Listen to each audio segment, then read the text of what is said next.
कशी आहेस तू? I don't believe this. I really don't know wait I believe it. मला माहिती होतं की तुला मम्माची आठवण येणार आणि माझं बाळ धावत पळत मम्माला भेटायला नक्की येणार.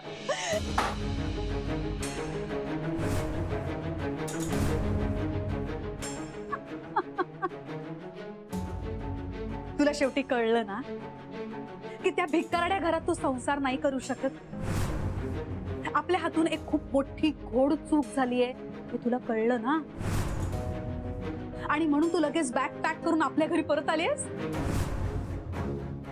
काही हरकत नाही. ते म्हणतात ना, देर आहे दुरुस्त आहे. उशिरा का होईना तुला अक्कल आली हे महत्वाचं. चल चल चल चल तुझ्या रूम मध्ये जाऊया आणि हे सगळं सामान लावूया. चल चल चल चल. मम्मा काय अगं काय चाललंय तुझं?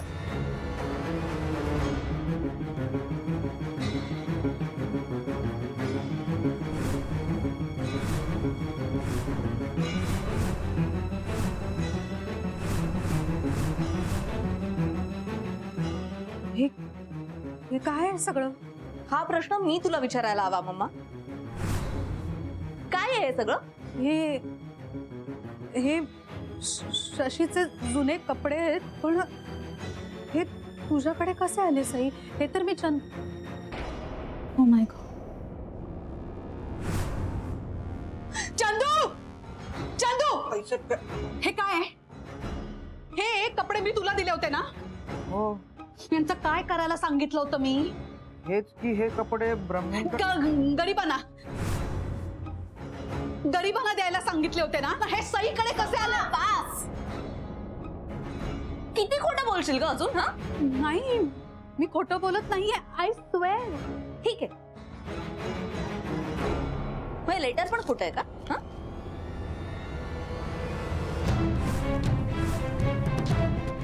तुझंच हँडरायटिंग आहे ना हे? कोणी दुसऱ्यांनी लिहिलंय तुझ्या हँडरायटिंग मध्ये? हे लेटर मीच लिहिलंय आणि हे कपडे सुद्धा तुझ्या घरी मीच पाठवले. पण मी हे सगळं तुझ्यासाठी केलं बच्चा. मी तुझ्या घरच्या पुरुषांची लाज काढली कारण त्यांना स्वतःला काडीची लाज नाहीये. घरात बाई माणूस असण्याची सवय नसेल त्यांना, पण बेसिक अक्कल सुद्धा नाहीये ग.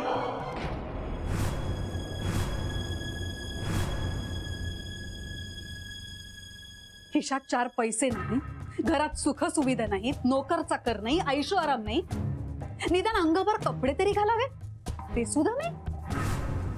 त्या भिकारड्या आणि घाणेरड्या घरात तू लग्न होऊन जावीस अशी माझी कधीच इच्छा नव्हती. पण नाही झालं तसंच. म्हणून तू आता जिथे कुठे आहेस तिथे तू सुखाने राहावंस असं मला आता वाटतंय. म्हणून मी हे सगळं केलं आणि मी करत राहणार आहे. कारण काहीही झालं तरी सुद्धा त्या घराला आता बदलावंच लागेल. बदलण्याची गरज त्यांना नाही, तुला आहे मम्मा. ते घर, तिथली माणसं भिकारडी आणि घाणेरडी नाहीये. तुझे विचार भिकारडे आणि घाणेरडे. स्वतःच्या घरात हवं तसं जगण्याची लाज नसेल वाटत त्यांना, पण तुला सुद्धा दुसऱ्याच्या घरी जाऊन वाटेल तसं वागण्याची लाज नाही वाटत मम्मा. त्यांना नसेल घरात बाई माणूस असण्याची सवय, पण तुला सुद्धा माणसाकडे माणूस म्हणून बघण्याची सवय नाहीये मम्मा. ती माणसं माझी माणसं आहे. पिंट्या मामा गॅरेज मध्ये गाड्या दुरुस्त करत असले ना तरी माझा बिघडलेला मूड एका क्षणात दुरुस्त करता येतो त्यांना. बंधू मामा माझी प्रॉपर्टी हडपण्यासाठी वकील नाही बनले. उलट माझं काही चुकलं ना तर माझ्या बाजूने उभं राहून माझ्यासाठी वकिली करतात. भाई मामांना त्यांचा स्वतःचा फायनान्स नसेल मॅनेज करता आला आयुष्यात, पण माझ्या मॅनेजमेंटसाठी ना सतत धडपडत असतात ते. आणि दादा मामा तर हे बघ मामा, कॉलेजमध्ये असताना डॅडू आणि त्यांच्यात जे काही घडलं ना त्याच्यावर तू त्यांना जज नको करूस. कारण आता माझ्या आयुष्यातली डॅडूची जागा ते भरून काढताय. आणि राहायला आदित्य, तुझं प्रेम आहे मम्मा त्याच्यावर, खूप जास्त प्रेम आहे. तो, ते घर, त्याच्या घरातली माणसं हे सगळे मला महागडी गिफ्ट, ऐशो आराम आणि श्रीमंती नसतील देत, पण ते ना मला प्रेम देत आहे. तू कधीच नाही देऊ शकलीस मला. तेव्हा प्लीज माझ्या फॅमिलीबद्दल बोलणं तर सोडत, त्यांच्याकडे पाहिलंच ना तरी याद राहील. माझ्यासारखं वाईट कोणी असणार नाही मग.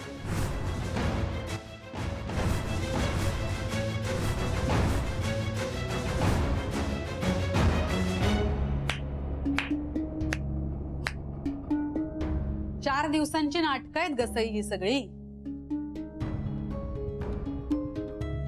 एकदा का प्रेमाचा जोश उतरला की मग तुझ्या लक्षात येईल खरं सुख माणसांमध्ये नाही, माणसांच्या खिशातल्या पैशांमध्ये असतं. प्रत्येक घराच्या भिंती जशा वेगळ्या असतात ना मम्मा, तशी तिथली माणसंही वेगळी असतात.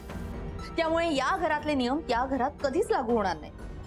त्या घरातल्या लोकांच्या खिशामध्ये पैसे नसले ना तरी त्यांच्याकडे आनंद आहे, आणि आनंदासाठी पैशाची गरज नसते.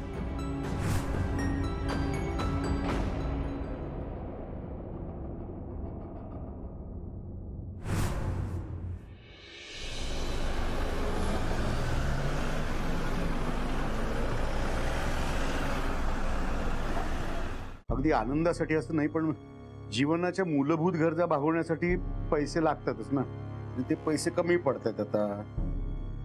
त्यामुळे प्रत्येकाने ह्याच्या पुढे दर महिन्याला 5-5 हजार रुपये जास्त द्यायला हवेत. ए अरे मी 5,000 मला मला मान्य आहे, थोडे जास्त वाटतील, अवघड आहे, पण त्याला पर्याय नाही रे काही. आणि 5,000 ठरवू तेव्हा 2-4 हजार तरी जमतील, तेवढे पुरे आहेत. हो, आणि दादांनी लग्नासाठी कर्ज काढलं होतं ते फेडायचंय. शिवाय आपल्या घरात आणखी एक माणूस वाढलाय. ठीक आहे, मी आजपासून सई आणि माझ्या दोघांचे वाटते पैसे द्यायला लागतो. कशाला? हे बघ, सही काही तुझ्या एकट्याची जबाबदारी नाहीये, आपल्या सगळ्यांची जबाबदारी आहे. हो मान्य मामा, घरातल्या सगळ्यांनी 5-5 हजार काढायचे असं म्हणतोय, तेव्हा मग सहीचाही वाटा धरायला हवा ना.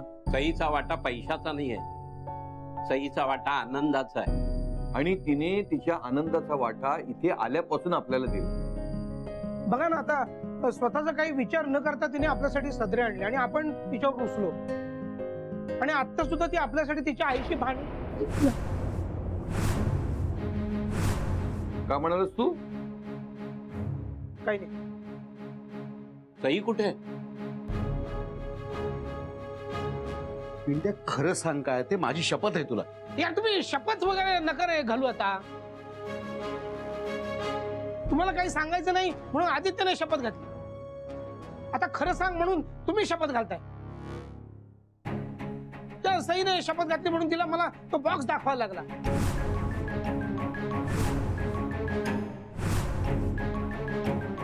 सईने तिच्या आईने दिलेले जुने कपडे बघितलेत आणि ती चिठ्ठी पण वाचली आहे.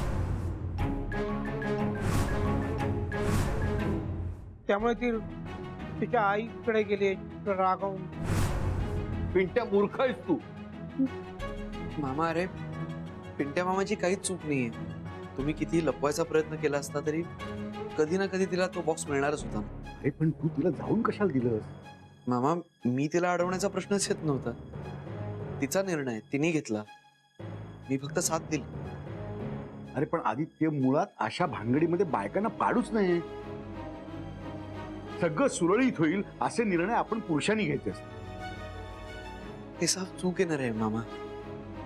मामा, स्त्री आणि पुरुष हे निसर्गाने वेगवेगळे बनवले असले तरी त्या दोघांनाही मेंदू सारखेच दिलेत ना. त्यामुळे विचार करण्याची कुवत, स्वतःचे निर्णय घेण्याची क्षमता ही सारखीच दिली आहे. मामा, मला माहिती आहे स्त्रियांबाबत आपल्या घराचा एकूणच अनुभव तसा वाईटच आहे. पण मामा, हाताची सगळी बोटं सारखी नसतात ना रे. त्या सिंधू मामेसारख्या चुकीच्या बाईच्या चुकांची शिक्षा ही सईला नाही भोगायला लागली पाहिजे.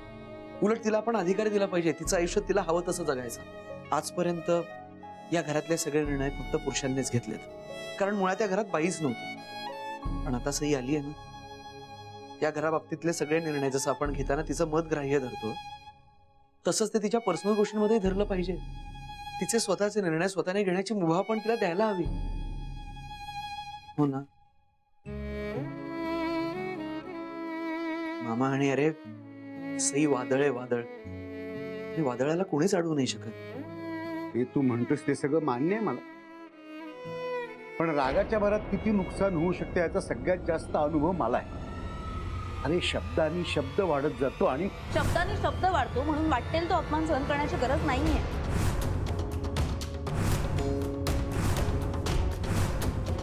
आणि तुम्हाला तर मुळीच नाही.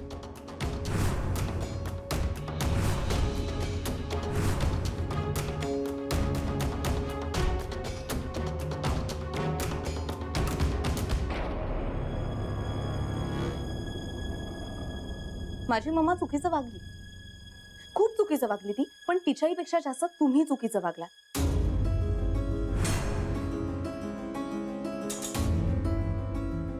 माझ्या मम्माने केलेला अपमान मुकाट्याने सहन केला तर हे चुकलं तुमचं. तिला काही उलटून बोलला नाहीत ना हे चुकलं तुमचं. स्वतः मान खाली घातली आणि तिला मान दिलात ना हे चुकलं तुमचं. आणि एवढं सगळं होऊन सुद्धा तुम्ही मला यातलं काहीही सांगितलं नाही, मला अंधारात ठेवलं ना हे चुकलं तुमचं.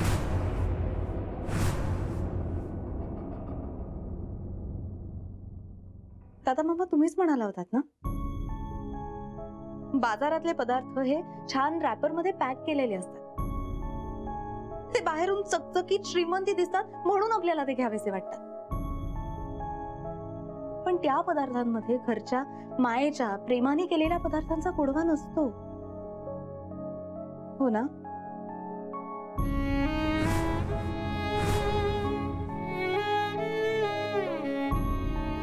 मग असं असताना मम्माची बडबड ऐकून तुम्ही हे सगळे श्रीमंती नफस का चढवलं अंगावर? का स्वतःला त्रास करून घेतला? का बदललं स्वतःला? का मोडली तितक्या वर्षांची सवय? मामा तुम्ही ना, तुम्ही माझ्यासाठी त्या घरच्या पदार्थांसारख्या, प्रेमाचा मायेचा गोडवा ठासून भरलाय तुमच्या सगळ्या.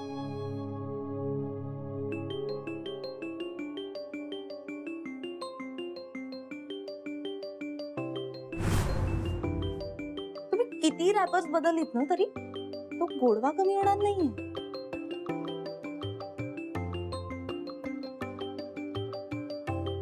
आणि तो गोडवा जर का बदलला नसेल तर मग तुम्ही तरी का बदलताय?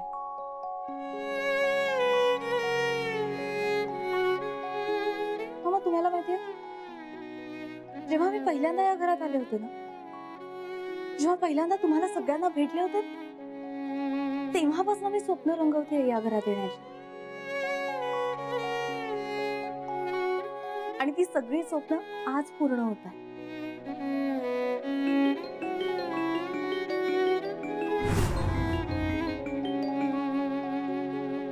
हा पण त्या स्वप्नांमध्ये तुम्ही हे असे दिसत नव्हतात. त्यामुळे तुम्ही जसे आहात ना तसेच राहा. मी बदले तिथल्याप्रमाणे, पण तुम्ही माझ्यासाठी बदलण्याची किंवा कुठलाही अपमान सहन करण्याची गरज नाहीये. तुम्ही बघत काय बसलात? चला चला चला उठा. हे सगळे कपडे बदलून टाका आणि तुमच्या नॉर्मल कपड्यांवर या प्लीज प्लीज. चला.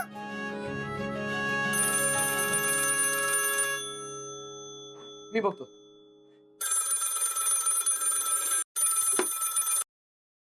हॅलो. काय रे, इथे माझ्या लेकीच्या काळजीने मी इतकी बेचैन आहे. तुला कधीपासून फोन लावते, माझा फोन नाही घेता येत तुला. एवढं काय मोठ्या कामात आहेस तू? माझी लेक एवढ्या रात्री एकटी इथे आली होती आणि एकटी गेली सुद्धा. 7 जन्म तिच्या बरोबर राहीन अशी शपथ घेतली होतीस ना लग्नात. मग आता काय झालं? कुठे होतास तू? तिच्या बरोबर का नाही आलास इथे? हे बघा, तिनेच मला सांगितलं होतं की तिने नाही, तू तिला सांगितलंस माझ्याबद्दल. माझ्या मुलीला माझ्यापासून तोडण्यासाठी माझ्या विरोधात तिचे कान भरलेस तू आणि इथे पाठवलंस. हे तू आधी सुद्धा केलंय. तू प्लीज माझ्याशी खोटं बोलू नकोस. हे बघा मॅम, तुमचा काहीतरी गैरसमज होतोय. मला समजून घेण्यातही आणि तुमच्या मुलीला सुद्धा. मला तर माहितीये सई कुणाच्याही सांगण्यावर काही करत नाही. ती तेच करते जे तिला बरोबर वाटतं. काय चूक काय बरोबर हे जर का माझ्या लेकीला कळलं असतं तर ती तुझ्या नादी लागलीच नसती ना. तू तिला फूस लावत राहिलास आणि ती सुद्धा बिचारी डोळ्याला पट्टी बांधून तुझ्याशी लग्न करून मोकळी झाली. हे बघा शर्मिला मॅम, तुम्ही 1 मिनिट, एक गोष्ट लक्षात ठेव. तू आणि तुझे ते अजागळ मामा, तुम्ही लोकांनी माझ्या लेकीला फसवलंय. पण पण यापुढे जर का तुमच्या जाळ्यात तिला अडकवून तिची प्रॉपर्टी हडपण्याचा प्रयत्न केला तर माझ्याशी गाठ. शशिका उर्फ बब्या बिराजदारची मी बायको आहे.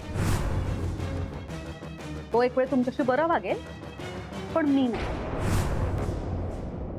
मी तुम्हाला आणि तुमच्या अख्ख्या घराला देशोधडीला लावेन. समजलं? मम्मा हे माझं घर आहे. ही सगळी माझी माणसं आहेत, कळलं? बच्चा मी सुद्धा तर तू माझी नाहीये. तू माझी होतीच पुणे एकेकाळी, पण आता तर मला प्रश्न पडतो की खरंच माझी मम्मा आहेत की नाही. तू माझ्या बरोबर जे काही वागलीस ना ते मी मुलगी म्हणून आजपर्यंत सहन केलं, पण तू माझ्या माणसांची जे काही वागलीस ना त्यानंतर तुझ्याशी कुठलाही संबंध ठेवण्याची माझी इच्छा नाहीये.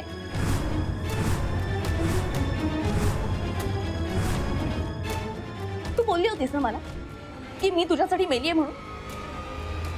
आता या क्षणापासून मी तुला सांगते की तू माझ्यासाठी मेलीये.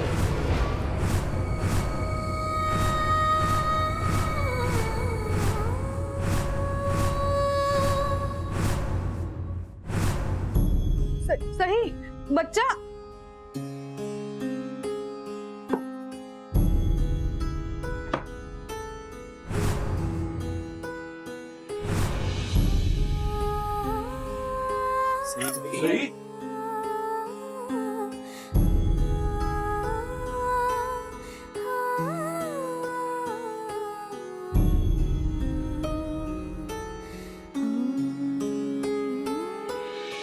शशिका उर्फ बब्या बिराजदारची मी बायको आहे. तो एक वेळ तुमच्याशी बरं वागेल, पण मी नाही.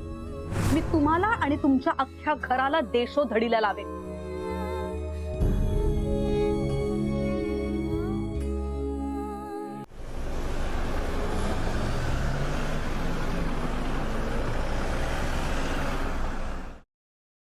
माझ्यामुळे आणि माझ्या माहेरच्या माणसांमुळे आतापर्यंत मला खूप त्रास झाला,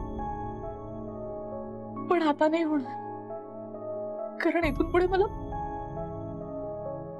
बाहेरच उचलणार नाही.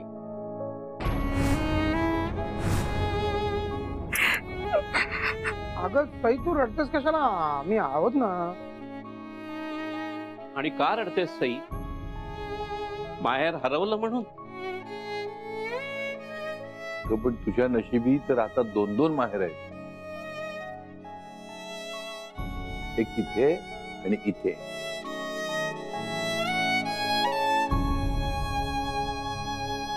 आजपासून हे सासर सुद्धा तुझं माहेर असेल आणि तुला ते तसं वाटावं म्हणून हे तुझे मामा आणि हा तुझा नवरा, आम्ही वाटेल ते करू असं तुला वचन.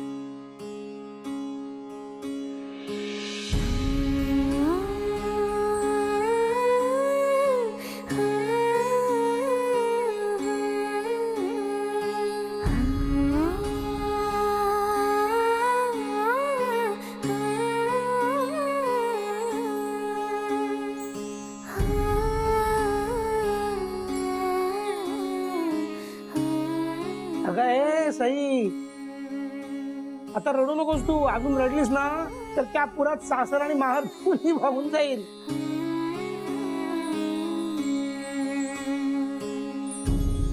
आदित्य, आम्ही रात्रीच्या जेवणाचं बघतो, तोपर्यंत तू जरा साईला कुठेतरी बाहेर फेरफटका मारता.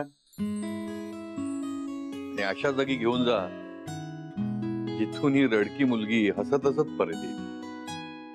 नाही, अशी एकच जागा. आता ती कुठली इथे बघायला आधी तुला डोळे पुसून माझ्यावर यायला नाही का लागणार?